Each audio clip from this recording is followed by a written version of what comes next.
Pernah kepikiran nggak sih gimana sebuah negara itu ngajarin keyakinan ke anak-anak mudanya? Nah, hari ini kita bakal coba kulik bareng-bareng sebuah buku teks yang bisa dibilang jadi kuncinya buat ngerti hal itu di Indonesia. Ini dia bukunya. Judulnya Al-Quran Hadis, khusus buat anak-anak madrasah Thanawiyah atau setara kelas 7 SMP lah ya. Dan yang penting, buku ini diterbitkan resmi oleh Kementerian Agama Republik Indonesia. Artinya apa? Artinya semua yang ada di dalam sini itu kurikulum yang sah dari negara. Ini yang bikin kita jadi penasaran kan, sebenarnya apa sih yang diajarin ke jutaan siswa lewat buku kayak gini? Yuk kita bedah isinya. Oke, kita mulai dari dasarnya dulu ya, dari tujuan resminya. Karena kan setiap kurikulum itu pasti punya misi. Nah, buku ini tuh blak-blakan banget. Misinya langsung ditulis di kata pengantarnya. Nih, coba lihat kutipan langsung dari kata pengantarnya. Tujuannya itu bukan cuma sekedar ngasih tahu ilmu agama, tapi lebih spesifik lagi untuk ngebentuk pemahaman keagamaan yang komprehensif dan moderat. Nah, kata moderat ini yang jadi kata kuncinya, penting banget. Dan ternyata pendidikan agama ini sengaja banget dirancang buat nguatin identitas nasional.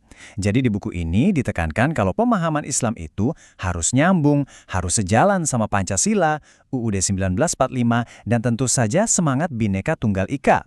Jadi ini bukan cuma belajar agama loh, tapi sekaligus jadi pelajaran kewarganegaraan juga. Oke, sekarang kita masuk lebih dalam lagi ke materi pelajarannya. Di sini kita akan lihat dua pilar utama yang jadi fondasi dari semua isi buku ini. Sesuai banget sama judulnya ya, buku ini fokus ke dua sumber utama. Yang pertama tentu Al-Quran yang dijelasin sebagai firman Tuhan yang mutlak. Terus yang kedua itu hadis. Nah, hadis ini isinya catatan soal perkataan, perbuatan, dan persetujuan Nabi Muhammad. Fungsinya itu buat ngejelasin dan ngasih contoh praktis. Dan judul bab pertamanya itu udah ngerangkum semuanya deh, Al-Quran dan Hadis, Pedoman Hidupku. Ini seolah-olah ngasih pesan ke para siswa kalau dua kitab ini tuh bukan cuma buat dihafal di sekolah, tapi benar-benar jadi panduan praktis buat kehidupan mereka sehari-hari.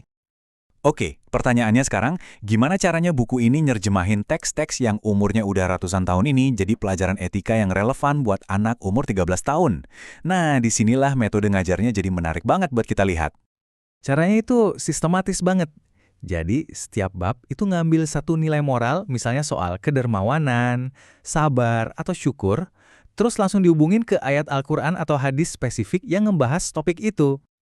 Biar gampang, kita ambil contoh langsung dari bab 3. Topiknya soal jadi orang dermawan dan ngejauhin sifat kikir.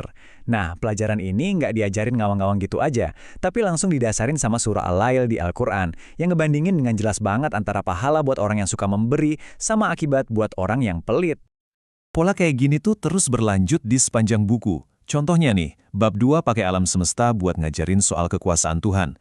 Terus bab 6 fokusnya ke sabar dan syukur, sementara bab 5 ngebahas pentingnya minta ampun. Intinya, semuanya itu selalu ditarik lagi akarnya ke kitab suci.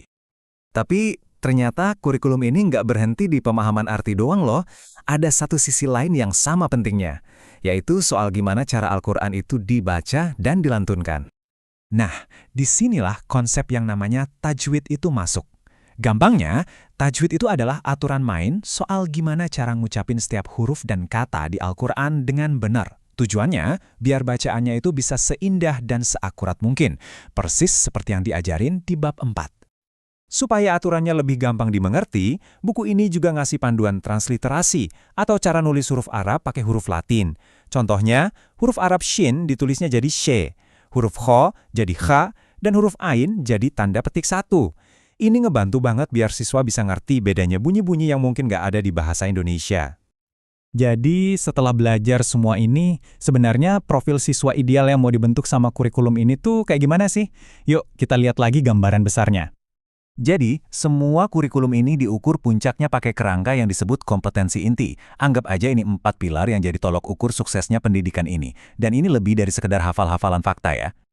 Ini dia 4 kompetensinya. Sikap spiritual, sikap sosial, pengetahuan, dan keterampilan. Kelihatan jelas ya tujuannya, mau mencetak individu yang nggak cuma soleh secara pribadi, tapi juga punya tanggung jawab sosial, pinter, dan punya skill. Dari bedah buku teks ini, kita jadi dapat gambaran yang dalam banget ya tentang gimana Indonesia secara resmi mencoba menyeimbangkan antara identitas agama dan identitas kebangsaan. Dan ini ninggalin kita dengan satu pertanyaan besar buat direnungin. Kalau buku teks itu ibarat cetak biru buat generasi penerus, kira-kira apa yang bisa kita baca tentang arah masa depan sebuah bangsa dari apa yang diajarkan ke anak-anaknya hari ini?